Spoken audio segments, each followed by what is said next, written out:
अस्सलाम वालेकुम क्लास। यहाँ पर हमारे पास एक्सरसाइज 1.4 के क्वेश्चन नंबर 2 का पार्ट 4 स्टार्ट होता है। 4 और 5 से 2 ही पार्ट रह गए हैं इस एक्सरसाइज के। तो हम यहाँ पर अगर आप गौर करें तो सिंपली हमारे पास बहुत छोटा सा क्वेश्चन है। ये भी आपने इक्वेशन नंबर 1 और 2 इसको नाम दे देना। इक्वेशन नंबर 1 से आपने जी की वैल्यू निकालनी है, क्योंकि डब्ल्यू यहाँ पर प्लस हो रहा है तो ये दूसरी साइड पर जाकर क्या हो जाएगा माइनस। इसी इक्वेशन नंबर 3 का नाम दें, क्योंकि हमारा यहाँ पर जी का आंसर आ गया in the form of W. तो यहाँ पर अब आप क्या करेंगे, आपने ये z की वैल्यू इक्वेशन नंबर 2 में पुट कर देनी है, यहाँ पर पुट कर देनी है। ठीक है, तो 2 है, 2 के साथ z की वैल्यू 3 अयोटा माइनस w आ जाएगा plus 3w is equal to 2। अब आप गौर करेंगे ये पूरी इक्वेशन w में चली गई, तो यहाँ से w का आंसर निकालना बहुत इजी हो गया। तो आपने करना क्या है, मल्टीप्लाई करेंगे 2 3 जा 6, 2w को जब मल्टीप्लाई करेंगे तो वो माइनस 2w आ जाएगा, और इसी तरह 3w और इज इक्वल टू 2 आ जाएगा।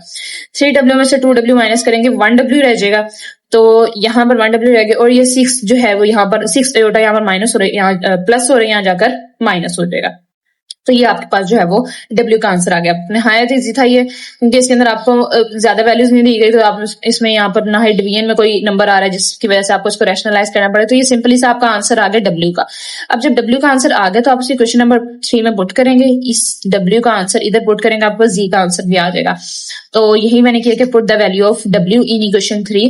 आपने इक्वेशन 3 में W की वैल्यू पुट करनी है, Z is equal to 3 iota minus W की वैल्यू जब आप पुट करेंगे, क्योंकि ब्रैकेट के बाहर माइनस है तो ये इनके साइन चेंज कर देगा, ये प्लस का ये माइनस का हो जाएगा, और ये माइनस का ये प्लस का हो जाएगा। इसी तरीके से -2 एज इट इज आएगा, क्योंकि एक ही रियल नंबर है लेकिन दो इमेजिनरी पार्ट है, इनको आपस में प्लस माइनस करेंगे। 6 और 3 मिलकर आपके पास 9 अयोटा है, तो आपके पास यहाँ W और Z का आंसर आ गया। हमारे पास लास्ट क्वेश्चन है, लास्ट पार्ट है ऑफ दिस एक्सरसाइज और क्वेश्चन। अब हमने करना है कि यहाँ पर आपके पास 2 इक्वेशन है। इक्वेशन अब यहाँ पर मैंने थोड़ा सा डिफरेंट किया है काम, डिफरेंट कुछ इसी तरीके से है, सेम ही काम है, बस यहाँ पर हमने जो आंसर निकाला है Z का या W का, वो मैंने इक्वेशन नंबर 2 से निकाला है। किस तरह से किया है अगर आप और करें तो हमारे पास यहाँ पर 2 माइनस Z माइनस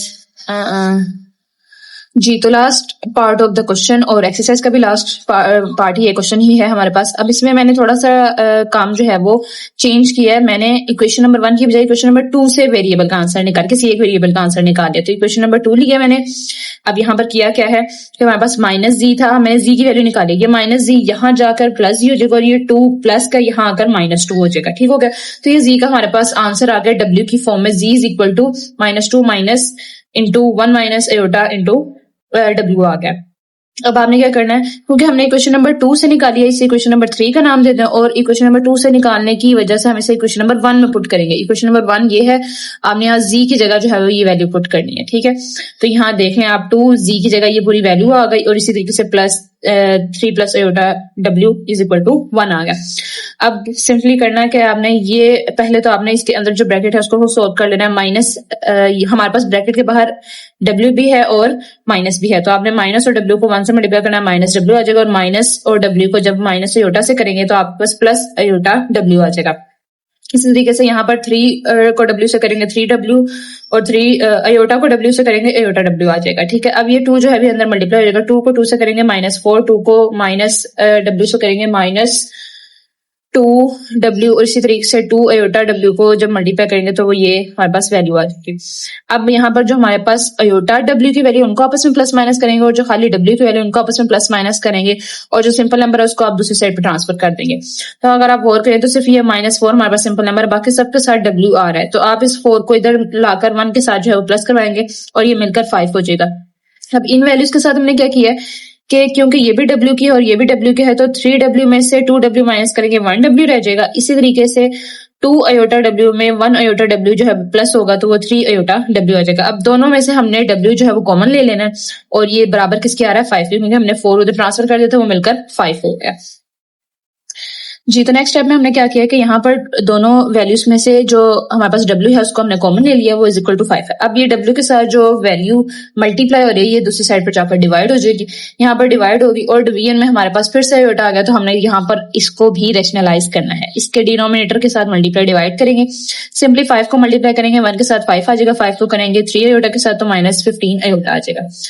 डिनोमिनेटर में फर्स्ट टर्म का स्क्वायर और सेकंड टर्म का स्केयर, तो हमारे पास 1 का स्केयर 1 ही आएगा, 3 का जो है वो स्केयर 9 और आयोटा स्केयर की जगह माइनस का 1 आ जाएगा। ऊपर वाली वैल्यू को मजीद अभी कुछ करने की जरूरत नहीं है, तो इसको ऐसे ही आप मूव ऑन करेंगे, ये एज इट इज आ जाएगा और ये माइनस माइनस मिलकर प्लस हो जाएगा, 9 और 1 जो है वो एड अप होकर 10 हो जाएगा। 10 आपने दोनों वैल्यू के साथ सेपरेट कर देना है और यहाँ पर कैंसिलेशन हो जाएगी, 5 1 5 और 5 2 10 और 5 जो है वो 3 15 5 2 10। तो यहाँ पर हमारे पास जो W का आंसर है वो 1/2 माइनस 3 आयोटा ओवर 2 आया है। नेक्स्ट जो हमने इक्वेशन नंबर 3 बनाई थी जिसमें हमने जी की वैल्यू निकाली थी और अब हम वहां पर W की ये वैल्यू जो है वो पुट करेंगे। ये हमारे पास थे G is equal to -2 minus into 1 minus iota W। अब इसके अंदर W की जगह हमने ये वैल्यू पुट करनी है, तो जब हम इसे W की जगह ये वैल्यू पुट करेंगे तो ये दोनों कॉम्प्लेक्स नंबर आपस में मल्टीप्लाई होंगे। 1 को 1/2 से मल्टीप्लाई करेंगे 1/2 ही आएगा, 1 को -3 आयोटा बाय 2 से मल्टीप्लाई करेंगे तो -3 आयोटा बाय 2 ही आएगा, क्योंकि 1 है 1 के साथ मल्टीप्लाई होने के बाद जो है वो सेम आंसर आता है। इसी तरीके से माइनस आयोटा को 1/2 से करेंगे तो माइनस आयोटा ओवर 2 आ जाएगा और माइनस आयोटा को -3 आयोटा ओवर 2 से करेंगे तो ये माइनस और माइनस मिलकर प्लस 3/2 और आयोटा मिलकर आयोटा का स्केयर आ जाएगा। अब सिंपली करना क्या है, क्योंकि हमारे पास यहाँ पर ये दोनों वैल्यूज आयोटा की हैं तो और दोनों की डिनोमिनेटर भी सेम है, तो आपस में इनको प्लस माइनस करेंगे, माइनस माइनस प्लस, तो ये प्लस होकर 3 आयोटा और 1 आयोटा मिलकर -4 आयोटा आ जाएंगे।